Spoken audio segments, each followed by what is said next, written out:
Porque ao transgredir a lei moral, a moral, não implica em uma transgressão nas leis da Constituição. É bem verdade que algumas das leis da Constituição são as mesmas que tem na moral, como por exemplo o assassinato. O assassinato, na nossa moral brasileira, vamos restringir ao Nordeste. Na nossa moral nordestina é proibido o assassinato. Nós sabemos que é um crime hediondo e detestável, e cabuloso. Pois bem, é uma lei moral e é uma lei também na Constituição. Alguém assassina uma pessoa, né, se não for em legítima defesa, ela vai ser presa. Ela vai ser presa, ela vai ter que pagar pelo seu crime. Mas nem todas as regras que estão na Constituição, elas valem para a moral e vice-versa. Como, por exemplo, o adultério. Nós sabemos, nós vivemos numa cultura que nós já sabemos, consciente ou inconscientemente, que o adultério é uma coisa errada. Nós somos monogâmicos, a nossa cultura é uma cultura monogâmica. Nós temos apenas uma esposa. E traição é uma coisa detestável. Só que, se, por exemplo, eu tenho a minha esposa, minha namorada, e eu traio ela com outra mulher. Bom, isso não implica necessariamente que eu esteja transgredindo uma regra, uma lei na Constituição brasileira. Eu não vou ser preso por causa disso. Não é? Agora, na moralidade, na nossa moral, ela sim, ela tem um peso enorme. Aos olhos da sociedade, o homem adúltero e a mulher adúltera são vistos com maus olhos. Então já é uma coisa que faz parte da nossa moralidade. E outra, as regras da Constituição não implicam uma interferência na nossa cultura. Já as regras morais, elas fazem parte da nossa cultura. Elas implicam e confirmam a nossa própria cultura, a cultura que identifica a sociedade. Eu gostaria de lembrar para quem está nos acompanhando que quem puder fazer as suas perguntas, as suas asserções, por gentileza, fique à vontade, tá bom? Deixa eu ver se não há nenhuma pergunta. Até agora nenhuma, né? Eu sou muito matuto com relação às redes sociais, então peço mil perdões se eu não ver os seus comentários. Como já aconteceu outrora. Eu fiz um vídeo sobre a parapsicologia, me fizeram uma pergunta, mas eu não vi porque eu não sabia mexer. Então, quem puder, por favor, faça suas perguntas. Então, existe uma regra moral. Aliás, existe a moral. A moral é esse conjunto de regras que norteia a sociedade. Né? É o nosso código de conduta dentro da sociedade. Pois bem, toda sociedade tem sua moral. Não existe uma sociedade sem moral. A moral, ela confirma e caracteriza a sociedade. Por exemplo, nós temos a nossa moral. A China, eles têm a moral deles, por exemplo. Né? Há uma moral lá. Há uma moral aqui. As regras aqui podem ser diferentes da de lá. Isso implica a cultura. São culturas diferentes, são embasadas em regras diferentes, né, de uma moral diferente. Em todo caso, não existe sociedade sem moral. A moral, ela confirma a sociedade. Tá bom? Jocélio Siridó, meu amigo, um forte abraço. Ele está mandando uma mensagem. Um abraço, Jocélio. O Jocélio, um amigo de muitos anos, desde 2008 que eu conheço o Jocélio, e é um cara de uma índole impecável, um cara de uma retidão de caráter inquestionável, uma pessoa íntegra. Eu conheço muito bem, conheço a família dele, não é porque ele está aqui nos acompanhando. Então, meu irmão, forte abraço, muito obrigado pela sua participação, tá bom? Qualquer dúvida, você pode estar nos perguntando através dos comentários. E muito obrigado e bem-vindo à nossa transmissão que diariamente nós estamos fazendo aqui para a exposição de leituras e determinados temas. Hoje, a moral, a bênção como uma moral, um objeto da moral. Então, há essa diferença entre a moral e a ética. A ética, ela é um elemento da moral, né? A moral ela é a completude das regras da sociedade. E a bênção é um elemento da moral no Nordeste. Em todos os cantos que você for do Nordeste, no Massapê, Meruoca, seja na Ilheira, onde fiz a minha pesquisa, a bênção é uma realidade e que faz parte da moral da sociedade nordestina e norte também. Então, ela é uma regra na moralidade, tá bom? Pronto, nós já sabemos o que é a bênção e nós já sabemos o que é a moral. Eu já pude explicar um pouco sobre a moral. A bênção, ela faz parte da moral. Ela é uma regra na nossa moralidade, tá bom? Lucas, o que é que a bênção implica dentro da nossa cultura? Qual o significado da bênção? E por que nós pedimos a bênção? Historicamente falando, o Nordeste sempre foi a região do Brasil mais fiel ao credo católico. Isso historicamente falando, é algo inquestionável e irrefutável. O nordestino sempre se mostrou muito mais fervoroso com relação à fé, à sua profissão de fé, do que as demais regiões do Brasil. Então, a figura do padre, como uma autoridade da sociedade, ela é imprescindível nisso. As pessoas pediam a bênção ao padre. Até a década de 50 era muito normal você pedir a bênção aos padres. Isso aos poucos foi se perdendo. Mas você pedia a bênção ao padre, e o padre lhe dava a bênção. Isso há muitos e muitos anos atrás, né? Desde os primórdios do Brasil. No Nordeste, de maneira muito mais especial, essa bênção ela se estendeu para outras vertentes, para outras figuras na nossa comunidade. Os pais, os avós, os tios, os padrinhos.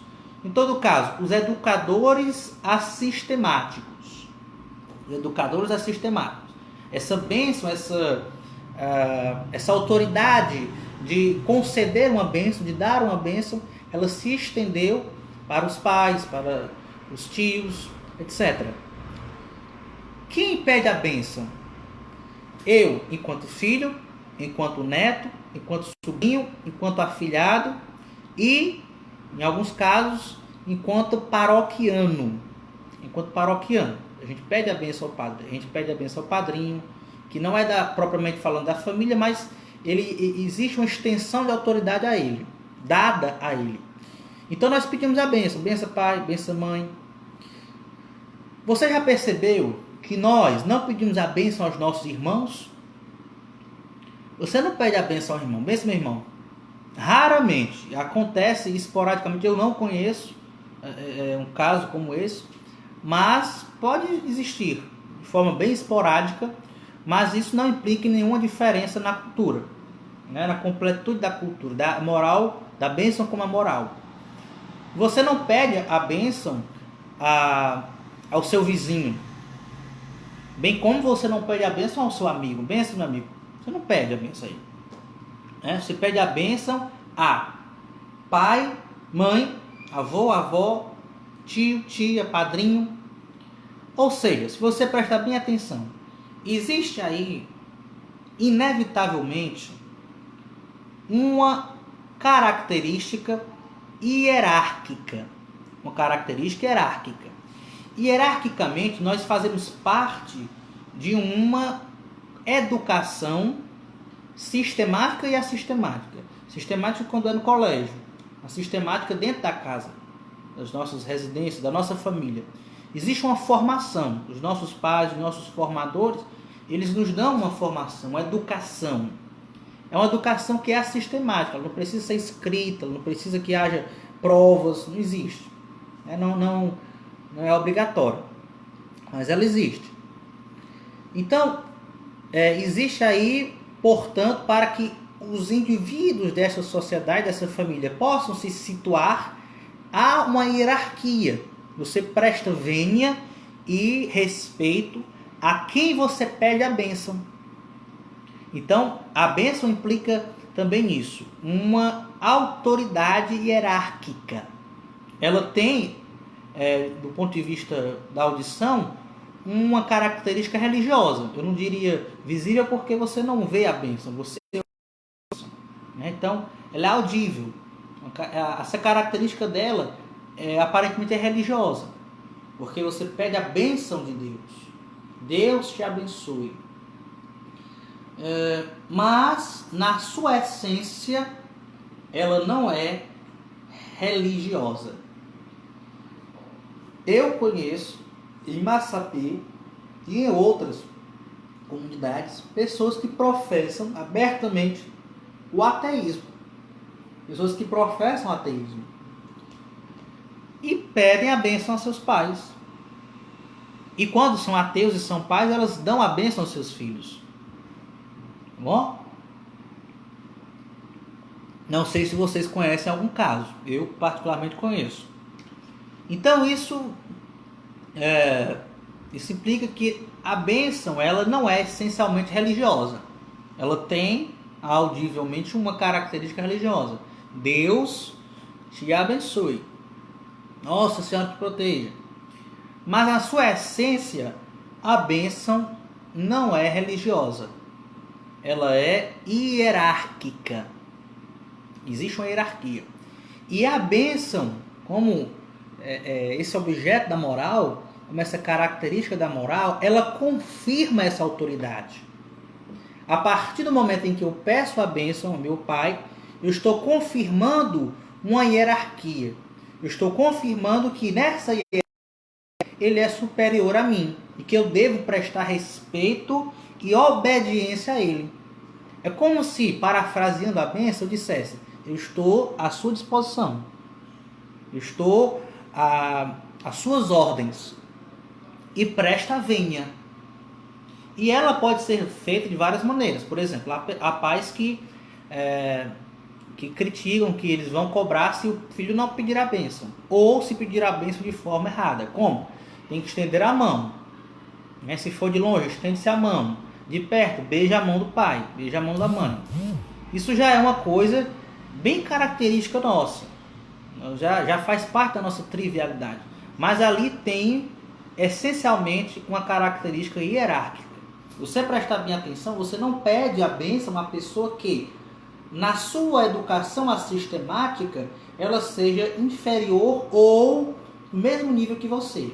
Você pede a bênção a quem tem a incumbência moral de lhe dar uma formação, de lhe dar uma educação. Pai, mãe, tios, avós, padrinhos, esses têm uma obrigação moral de lhe prestar uma educação. Então, essa autoridade, por conseguinte, a essa incumbência, vem a autoridade, e essa autoridade ela é caracterizada e confirmada através da bênção. Bênção, mãe, quer dizer, estou às suas ordens. Então, a moral, a bênção, essencialmente falando, ela tem uma característica moral e não religiosa. Tá bom? E ela faz parte da cultura, da nossa cultura nordestina e também da nossa moral. Ela já faz parte da nossa moral. Ela é um objeto da moral. É imoral quando a gente não pede a bênção ao pai. É errado. Há uma transgressão quando a gente não pede a bênção aos pais, né? Moralmente falando. Estou falando aqui do ponto de vista sociológico e moral a partir das minhas investigações e da minha visão.